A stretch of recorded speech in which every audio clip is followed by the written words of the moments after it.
IPL കിരീടം നേടിയ royal challengers ബാംഗ്ലൂരുവിന്റെ വിജയാഘോഷത്തിനിടെ Chinnaswamy സ്റ്റേഡിയത്തിന് സമീപമുണ്ടായ തിക്കിലും തിരക്കിലും പെട്ടുണ്ടായ ദുരന്തത്തിൽ മരണസംഖ്യ ഉയരുകയാണ്. ഇതുവരെ 11 പേരുടെ മരണമാണ് സ്ഥിരീകരിച്ചത്.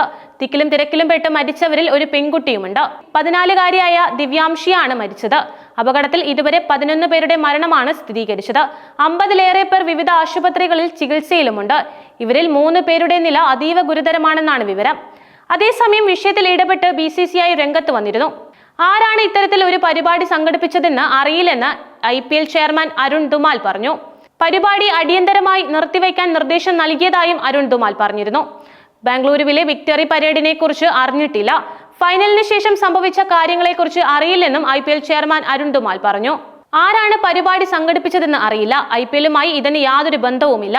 ദുരന്തത്തെക്കുറിച്ച് അറിഞ്ഞില്ല എന്നാണ് RCB അധികൃതർ തന്നോട് പറഞ്ഞതെന്നും ഉടൻ തന്നെ പരിപാടി അവസാനിപ്പിക്കുമെന്ന് തനിക്ക് ഉറപ്പ് നൽകിയെന്നും അരുൺ ധുമാൽ പറഞ്ഞിരുന്നു. വിജയാഘോഷത്തിനിടെ ഉണ്ടായ അപകടത്തിൽ കർണാടക ഉപമുഖ്യമന്ത്രി DK ശിവകുമാർ വീഴ്ച സമ്മതിച്ചു കഴിഞ്ഞു. ചില പ്രശ്നങ്ങൾ ഉണ്ടായതായി കർണാടക ഉപമുഖ്യമന്ത്രി അറിയിച്ചു.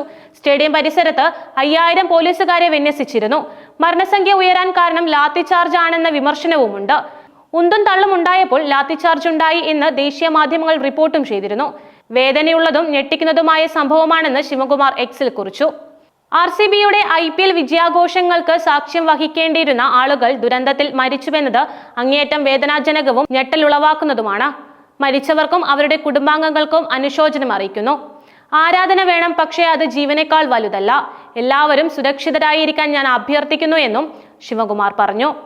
അതേസമയം ദുരന്തത്തിൽ പോലീസിനെ കുറ്റപ്പെടുത്താനാകില്ലെന്നും ശിവകുമാർ പറഞ്ഞിരുന്നു. ഞാൻ പോലീസ് കമ്മീഷണറുമായും എല്ലാവരുമായി സംസാരിച്ചു. ഞാൻ പിന്നീട് ആശുപത്രിയിലേക്കും പോയിരുന്നു. ദുരന്തത്തിൽ മരിച്ചവരുടെ കൃത്യമായ എണ്ണം ഇപ്പോൾ പറയാൻ കഴിയില്ല എന്നാണ് അദ്ദേഹം പറഞ്ഞത്. ജനങ്ങളോട് ശാന്തരായി ഇരിക്കാനും പറയുന്നുണ്ട്.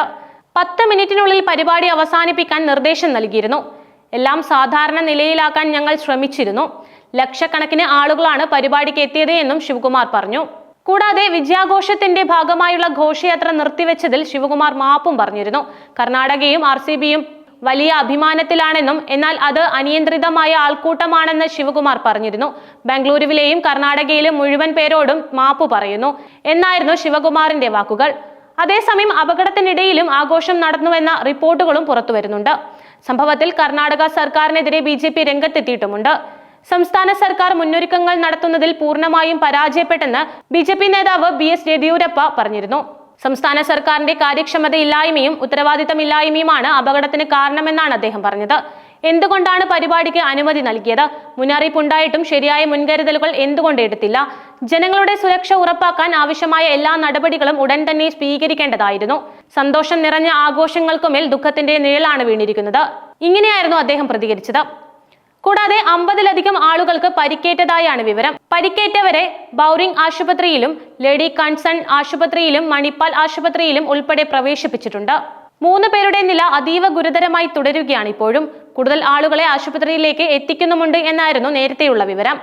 തിക്കും തിരക്കും കാരണം ആംബുലൻസുകൾക്ക് അപകട സ്ഥലത്തേക്ക് എത്തിച്ചേരാൻ ബുദ്ധിമുട്ട് നേരിടുന്നത് രക്ഷാപ്രവർത്തനങ്ങൾക്ക് വെല്ലുവിളി തന്നെയായിരുന്നു. ജനങ്ങൾ ഒഴുകിയെത്തുന്നത് മൂലം ഉണ്ടായേക്കാവുന്ന അപകടങ്ങൾ പോലീസ് നേരത്തെ തന്നെ തിരിച്ചറിയണമെന്നായിരുന്നു അധികൃതർ പറയുന്നത്. തിരക്ക് നിയന്ത്രിക്കാൻ ആവശ്യമായ ക്രമീകരണങ്ങൾ തിരക്കിട്ട് ഏർപ്പെടുത്തിയതാണ് വലിയ ദുരന്തത്തിൽ കലാശിച്ചത്. കഴിഞ്ഞ ദിവസം രാത്രിയാണ് RCB കിരീടം ചൂടിയത്. ഇതിന് പിന്നാലെ തൊട്ടടുത്ത ദിവസം തന്നെ വിജയാഘോഷം നടത്താൻ KCA തീരുമാനിക്കുകയായിരുന്നു. DK ശിവകുമാർ നേരിട്ടെത്തിയാണ് വിമാനത്താവളത്തിൽ RCB ടീമിനെ സ്വീകരിച്ചത്.